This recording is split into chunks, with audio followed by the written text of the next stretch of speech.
If you haven't already, or if you're shipping from a new or different space, carve out a staging area and a processing area. This will remove and avoid clutter and confusion when you're processing orders and help you make sure that you don't miss any packages for pickup or drop off.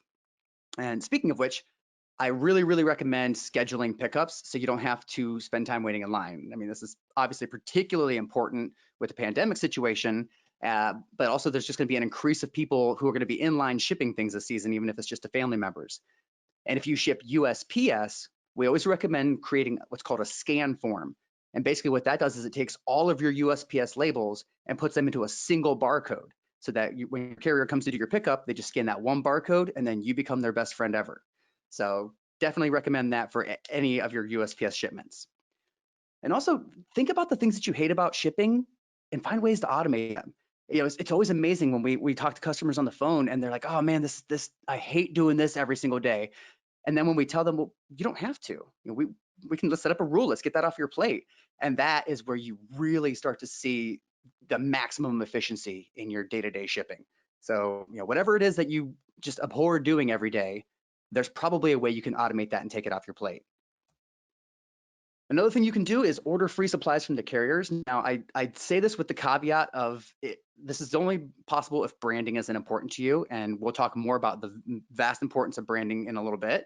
But you know, if you're just really trying to cut costs and you use specific USPS services or flat rate services, you can actually order those from the carriers directly, and they will bring them to your door, and then you have what you need to ship.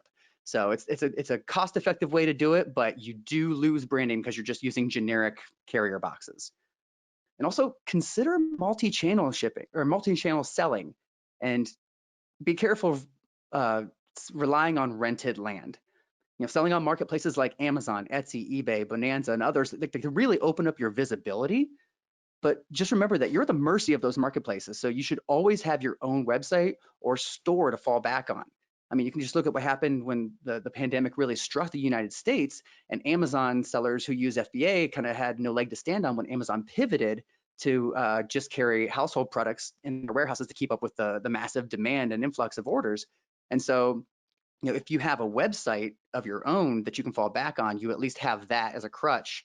And then you just have to start fulfilling your own orders, you know, with your own inventory. But you know, always have your own place to live.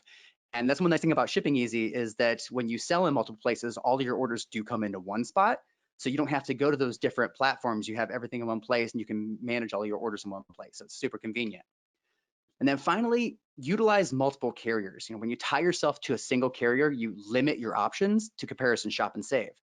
That's why, like when you sign up for Shipping Easy, we actually give you a USPS and a UPS account with discounted rates so that you can start comparing and getting the most out of your labels right off the bat.